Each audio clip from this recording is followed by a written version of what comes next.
অঙ্কুর শেরপুর কৃষি সমৃদ্ধ অঞ্চল। এই অঞ্চলে এবার 9,000 হেক্টর জমিতে কিন্তু শীতকালীন সবজি আবাদের লক্ষ্যমাত্রা নির্ধারণ করা হয়েছে। কৃষকরা কিন্তু এখন সেই সব শীতকালীন সবজি আবাদের ব্যস্ত সময় পার করছেন।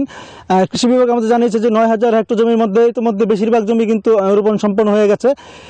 ফুলকপি, বাঁধাকপি, লাউ, সিম, বেগুন সহ নানা ধরনের শাকসবজি রোপণ করছেন তারা এবং সেগুলো পরিচর্যা করছেন। আমি যদি একটু আপনাকে জানাই যে এবার কিন্তু অসময়ের বৃষ্টির কারণে কিন্তু কিছুটা ক্ষতিগ্রস্ত হয়েছিলেন কৃষকরা।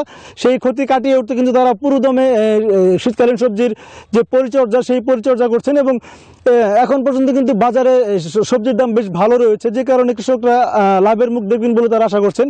আমরা বেশ কয়েকজন কৃষকের সঙ্গে কথা বলেছি, তারা বলছেন যে এই বৃষ্টির কারণে কিন্তু তারা বেশ ক্ষতিগ্রস্ত হয়েছিলেন।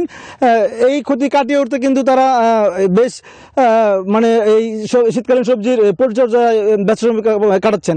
আমি যদি একজন কৃষকের সঙ্গে কথা বলি যে আপনি এবার কি কি রোপণ করেছিলেন এবং আপনার কেমন খরচ হয়েছে? বিসমিল্লাহির রহমানির রহিম। আমি এ পর্যন্ত মনে করেন 5 বিঘা জমিন ফুলকপি পাতাকপি দুটাটি মিলে করেছি। এই পর্যন্ত আমার খরচ গেছে মনে করেন 1.5 লক্ষ টাকা। 1.5 লক্ষ টাকা খরচ গেছে, আল্লাহ জল বাঁচা রাখে। যে পর্যন্ত দাম আছে, যেখানে দাম থাকে তা আমি কিন্তু অনেক লাভবান